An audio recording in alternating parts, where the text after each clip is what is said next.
divisé en 3 chapitres, hormis l'introduction et la conclusion. Chapitre 1er, la définition des concepts et historiques. Dans ces chapitres, nous avons parlé en première position sur la définition des concepts, la conséquence. La conséquence comme une retombée ou suite d'une action. La chute, c'est tomber dans un état moins brillant. L'homme, selon l'explication hébraïque, Adam, qui veut dire humain.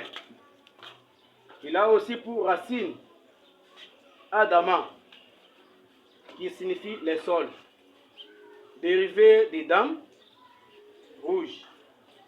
Et l'hébreu distingue l'être mâle et femelle, parce que Adam, c'est l'homme en général. Ish, comme homme mâle, Isha, comme femelle. Et nous avons parlé sur la restauration, qui veut dire la remise en bon état. Enfin, Yahvé, c'est le nom que Dieu s'est présenté à Moïse dans son tétragramme YHWH.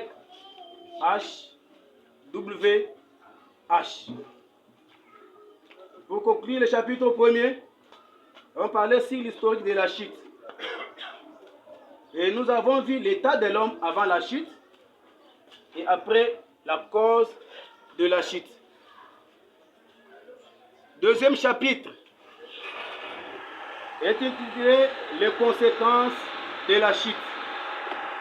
Dans ce chapitre, nous avons parlé sur la retombée de la chute de l'homme sur le plan spirituel. Nous avons vu que la retombée sur le plan spirituel, c'est la déconnexion spirituelle de l'homme avec Dieu. Sur le plan moral, c'est la connaissance du mal sans pouvoir s'en libérer.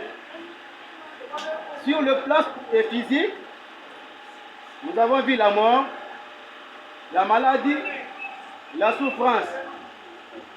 Et pour clôturer le deuxième chapitre, nous avons vu autre conséquence, qui est l'introduction du péché dans le monde. Et le troisième chapitre, qui est comme la fin de mon travail, est intitulé La restauration de l'homme par Yahvé. Dans ce chapitre, nous avons démontré comment Dieu avait préparé un plan pour sauver l'homme dès le commencement dans Genèse 3, verset 21. Je cite, « L'Éternel fit à l'homme des habits de peau pour couvrir la nudité.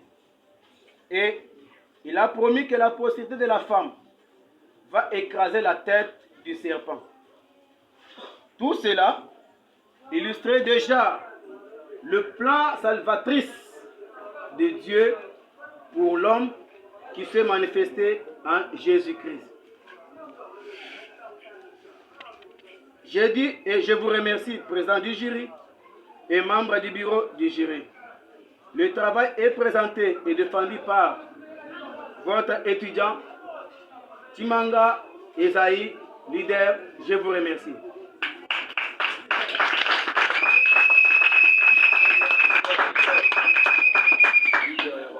Merci. Ma curiosité me pousse à te poser la question pourquoi tu as ajouté les noms des leaders. Donc tu vas nous prouver que tout ce que nous allons te dire, te poser comme question, donc c'est toi qui vas piloter les choses ou comment? Pourquoi tu as ajouté les noms des leaders? Et merci beaucoup, chers membres composants du bureau du jury, pour la question. Je n'ai pas ajouté leader, mais je suis leader. Leader de qui et de quoi? Oui. Nous avons étudié sur les fondements du ministère, savoir qu'est-ce qui est leader. C'est une charge et une responsabilité. J'ai une charge sur moi, qui m'a été mandaté par Dieu et les hommes. Bon, je ne suis pas là, ça c'était une façon seulement de faire mon introduction.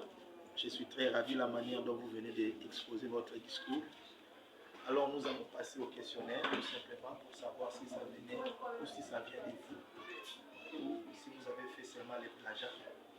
Alors je pense que si ça vient de vous, vous n'aurez même pas le temps de plonger votre regard encore dans les travaux.